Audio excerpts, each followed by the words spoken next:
जी हाँ, नमस्कार। News letter के साथ हाजिर हूँ मैं राकेश रंजन। महाराष्ट्र और झारखंड में विधानसभा चुनाव की प्रक्रिया रफ्तार पकड़ चुकी है।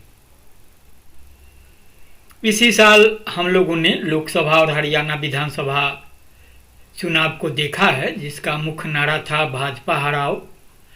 यह मिशन आंशिक रूप से सफल रहा, जिसके फलस्वरूप केंद्र की मोदी सरकार बैसाखी पर आ गई और भाजपा की जगह एनडीए सरकार कहलाने लगी। मेहनतकश और उत्पीड़ित जनता के खिलाफ तेवर के मामले में यह सरकार भी वैसा ही नजरिया अपनाती जा रही है जैसी भाजपा सरकार अपनाती थी।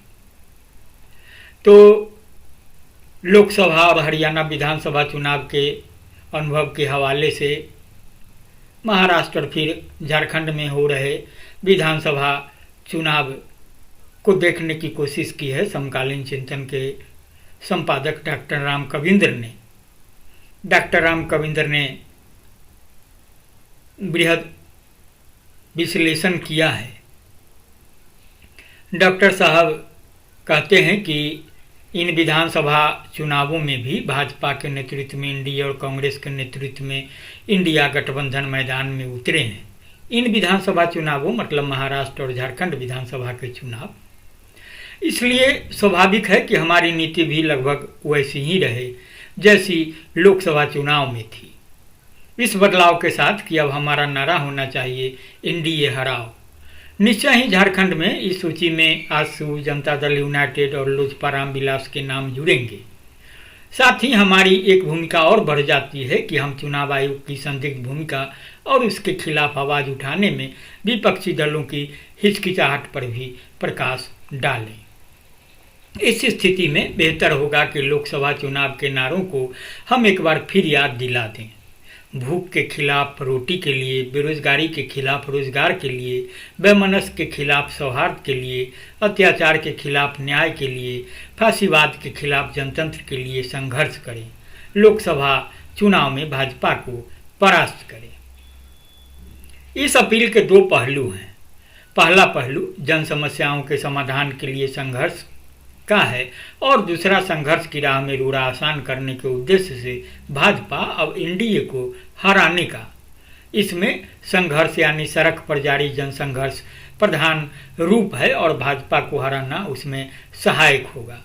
इसका उल्टा सच नहीं हो सकता। इसलिए अगर कोई यह निष्कर्ष निकालता है कि भाजपा या एनडीए को हरा देना जंग जीत लेने जैसा है, तो वह मूर्खों के स्वर्ग में जी रहा है।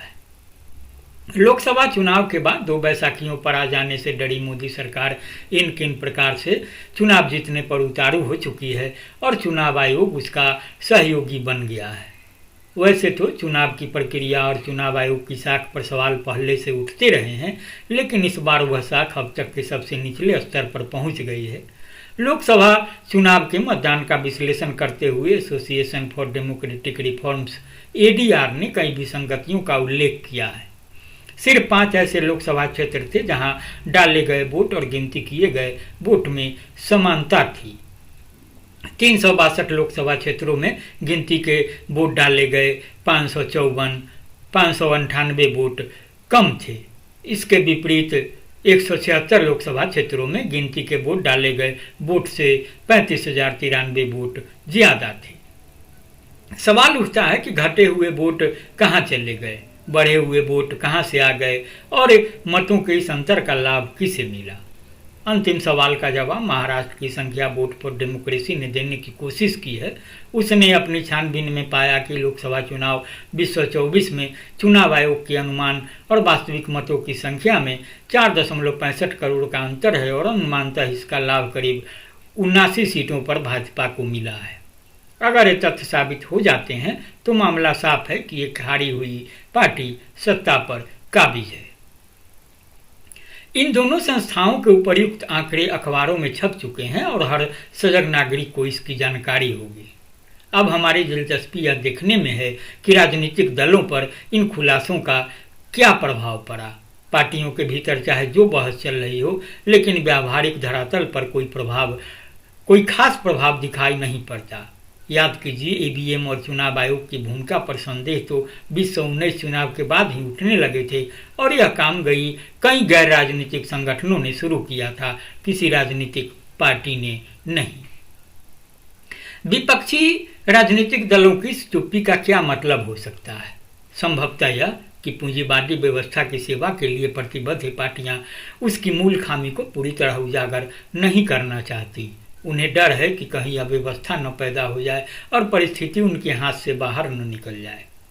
दूसरी संभावना यह भी हो सकती है कि उनके मन में यह लालच होगा कि जब कभी जनमानस में बड़ा उफान पैदा होगा और चुनाव आयोग की घपलेबाजियों के बावजूद पासा पलट जाएगा, तो सत्तासीन होने के बाद वे इसी राह का अनुसरण कर अपनी स्थिति मजबूत कर पाएंगे। तो उनके मन में चाहे जो हो और पूंजीवादी जनतंत्र का स्वरूप चाहे जितना कमजोर हो, एक बात साफ है कि उस बजट में गैर राजनीतिक संगठन राजनीतिक पार्टियों की तुलना में ज्यादा सजग और सक्रिय हैं और इससे इतना निष्कर्ष तो हम निकाल ही सकते हैं कि इन दलों के भरोसे फांसीवाद के खिलाफ जनतंत्र की लड़ाई निर्णायक हद तक नहीं लड़ी जा सकती है। तो यह थी पहली कड़ी। दूसरी कड़ी के साथ जल्द हाजिर होंगे। तब तक आप इसे संजीदगी से सुने और गुने और प्रतिक्रिया से जरूर अवगत कराएंगे। अब तक आपने अगर न्यूज़लेटर विथ राकेश रंजन को सब्सक्राइब नहीं किया है तो सब्सक्राइब भी करेंगे। नमस्कार।